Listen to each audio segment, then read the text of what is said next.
Bonjour à tous, ravi de vous retrouver sur 8 Mont-Blanc sur ce tout nouveau plateau. Nous sommes repartis pour une saison pleine d'actualité et d'innovation, mais on ne change pas tout. Voici les titres que nous allons développer en ce lundi 12 septembre 2016. Nous prendrons la direction de Saint-Pierre-d'Albigny pour une visite de chantier. Le futur foyer du col du Frêne ouvrira ses portes en juillet 2017. L'occasion de faire le point sur les travaux qui ont pris un peu de retard. Et puis nous parlerons sport dans ce journal. Chamonix et Morzine ont fusionné cet été. Il faudra désormais les appeler les pionniers, une équipe ambitieuse que Sébastien Germain a pu rencontrer. On débute ce journal avec la 88e foire de Savoie. À cette occasion, Chambéry et Chambéry Métropole se sont associés afin de faire découvrir aux habitants le projet du futur pôle d'échange multimodal. Les élus espèrent que Chambéry disposera dès 2019 d'une nouvelle gare ferroviaire avec un hall multimodal et d'une nouvelle vélostation. Les travaux devraient démarrer courant 2017 pour une livraison en 2019. L'enveloppe actuelle pour ce projet mené par la SNCF est de 12 millions d'euros. On écoute Michel Dantin, maire de Chambéry, et Vincent Lafont, directeur de projet Gare et Connexion à la SNCF. Ils répondent à Olivia Boisson.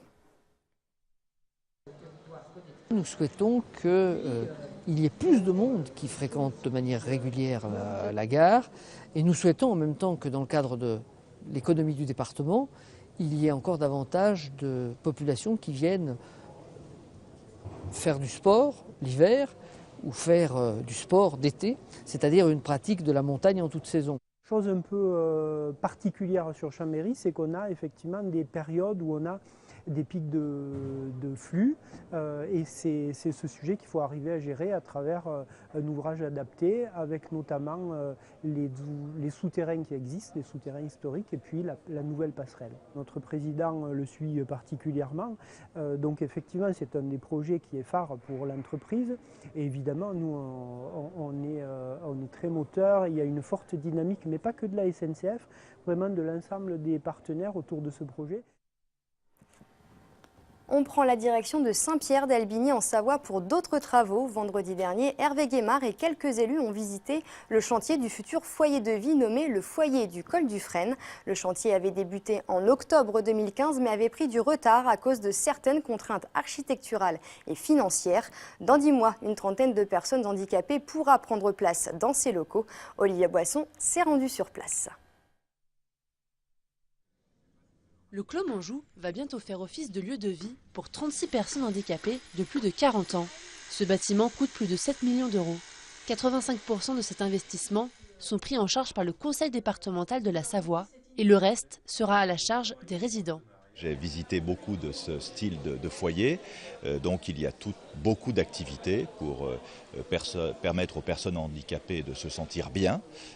D'ailleurs, ne serait-ce que l'espace, la vue leur permettront de se séréniser et de s'accomplir, c'est extrêmement important. Et il y a dans ces structures d'hébergement beaucoup d'activités occupationnelles pour leur permettre également de s'épanouir, chacun et chacune en fonction de leur handicap, qui est d'ailleurs toujours différent selon les personnes humaines. Ce projet est mené par le conseil départemental de la Savoie, qui mobilise chaque année un budget d'environ 52 millions d'euros destiné à l'aide aux personnes handicapées. Mais ce projet est aussi soutenu par l'Association chrétienne des institutions sociales et de santé de France. Pour des personnes qui sont adultes, handicapées, qui ne peuvent plus suivre le rythme de la vie, mais qui sont encore trop jeunes, que pour entrer en maison de retraite, il fallait quelque chose de transition. Et ça, c'est une très bonne idée. Et c'est une première, hein, parce qu'on va organiser une transition douce pour ces personnes-là, en leur permettant d'avoir des activités, mais plus avec le stress de la vie quotidienne, et avant de les mettre dans une maison de retraite, qui n'est pas le lieu idéal pour elles. Ce futur foyer de vie savoyard devrait participer à la création de 35 emplois à plein temps. Son ouverture est prévue en juillet 2017. Vous l'avez remarqué, depuis 15 jours, il fait très chaud dans nos pays de Savoie. Un comité sécheresse s'est donc réuni pour faire le point sur les ressources en eau, notamment en Savoie. De plus, les prévisions de Météo France pour les prochains jours font état d'absence de précipitations. Compte tenu de ces éléments, le préfet de la Savoie a décidé de placer le département en situation d'alerte pour les eaux superficielles sur les secteurs les plus vulnérables, à savoir le bassin versant du lac du Bourget et massif des Bauges et bassin versant du Guiers et avant-pays savoyard. Najat Vallaud-Belkacem, la ministre de l'Éducation nationale, de l'enseignement supérieur et de la recherche, était à Annemasse vendredi dernier pour l'inauguration du groupe scolaire Camille Claudel, situé dans le quartier de Romagny. Ce nouvel établissement accueillera 360 élèves de maternelle et d'élémentaire sur un total de 13 nouvelles classes. La construction de ce groupe scolaire était devenue une priorité au vu de la croissance continue de la population annemassienne. On écoute la ministre au micro de Sébastien Germain. C'est un moment magique et c'est d'autant plus magique lorsque cette construction d'école s'est faite avec autant d'intelligence collective, autant d'investissement de la part de la collectivité. Je veux remercier en particulier le maire d'Annemasse, mais aussi ses services, monsieur l'architecte, qui ont réalisé là, en effet, un bâtiment extraordinaire. C'est important que nos enfants grandissent dans des conditions optimales qui leur permettent eux-mêmes de comprendre en quoi c'est important de défendre un développement durable, mais aussi un bâtiment qui a été conçu et pensé pour tous les temps de l'enfant. C'est-à-dire qu'on y trouve aussi bien le scolaire, des très belles salles de classe, lumineuses, enjouées, colorées, dans lesquelles visiblement les enseignants se sentent très bien et donc qui sont propices à un bon travail de la part des élèves, et aussi des lieux pour le périscolaire, ce qui permet, monsieur le maire, vraiment de donner tout son sens à la fameuse réforme des rythmes scolaires. Nous ne sommes qu'en septembre et pourtant le Club Med lance déjà sa campagne de recrutement pour la saison hivernale. 1700 postes sont à pourvoir dans le secteur de l'hôtellerie et des loisirs. En Rhône-Alpes, le Club Med met également en place un dispositif pour former 300 demandeurs d'emploi. Tous les détails sur le site internet du Club Med. Un peu de sport pour terminer ce journal. La saison de hockey sur glace démarre mardi avec pas mal de changements. Et en Haute-Savoie, l'heure est aussi à la révolution. Adieu les chamois de Chamonix et les pingouins de Morzine et place aux ambitieux pionniers de Chamonix-Morzine.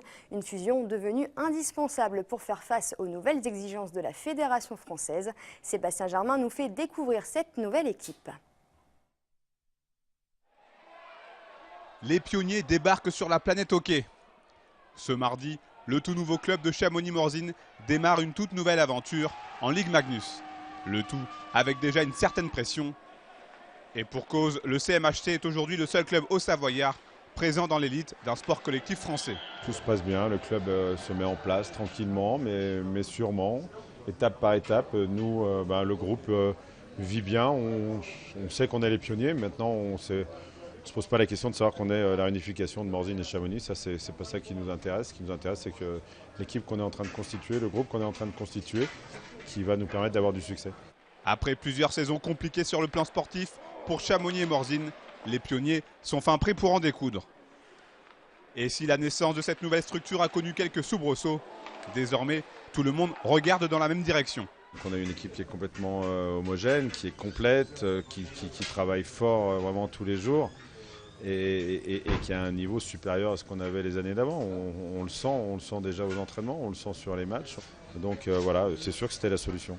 Au début de l'été, lors de la présentation officielle du projet, le président Bernard Monnier affichait des ambitions bien précises et assez élevées pour un club naissant. Donc l'objectif cette année, c'est de jouer les playoffs en première année, de jouer les demi-finales d'ici 3 ans et de ramener le titre sur le territoire de Haute-Savoie d'ici 5 années. Je rappelle, le titre a quitté le territoire de Haute-Savoie depuis plus de 30 ans. Avant de penser à un éventuel titre, il faudra d'abord établir le club dans l'élite du hockey français. Avec un effectif à construire, l'intersaison a été très agitée, avec l'arrivée notamment de 12 nouveaux joueurs. Reste désormais à trouver la bonne carburation. Nous, au niveau du groupe, il y a une bonne cohésion, il y a un bon noyau. C'est bien mélangé entre les étrangers et les Français, c'est en train de prendre et je pense que le groupe est assez solide pour l'instant. Le premier rendez-vous en Ligue Magnus pour les pionniers est donc fixé à ce mardi soir, avec un délicat déplacement à Épinal. Et on termine ce journal avec cette triste nouvelle. Ce week-end, le club du président du club alpin français de Chamonix, Jean-Pierre Herschke, est décédé en tombant de l'ascension de la voie de Galbert sur la tour des Crochus à Chamonix.